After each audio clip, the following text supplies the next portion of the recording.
We start with India and the US, and do not worry. It's not more rhetoric or attacks. For a change, there is some good news today. India and the United States have signed a crucial defense deal, a 10-year pact to deepen cooperation. And frankly, it's a bit of a googly. Both countries are in the middle of a trade war. The US is cozying up to Pakistan. India is diversifying its options. So the last thing we expected was a military deal, that too a decade-long one. So what is the play?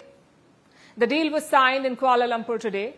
That's where the ASEAN-India defense meeting was held. India was represented by Rajnath Singh, the Defense Minister of India. Also in town was Pete Hegseth.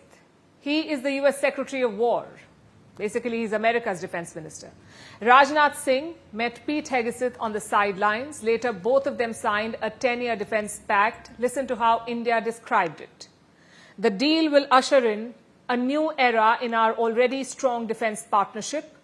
This defense framework will provide policy direction to the entire spectrum of the India-US defense relationship.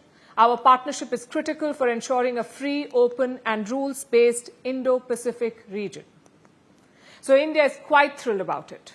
Rajnath Singh is declaring a new era in defense ties. And same on the other side.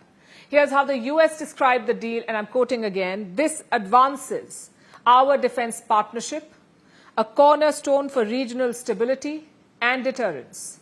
We are enhancing our coordination, information sharing and tech cooperation. Our defense ties have never been stronger. So the sentiment is positive on both sides.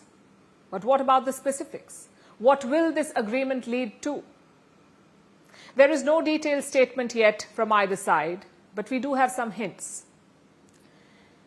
Rajnath Singh's statement suggests the deal will be comprehensive. He says it will address the entire spectrum of ties. And Pete Hegseth also dropped some hints. He says India and the US will share more information, share more technology, and improve their military coordination. Though frankly, this deal is not about the specifics. It is about the larger political statement. Because just look at where India-US ties are.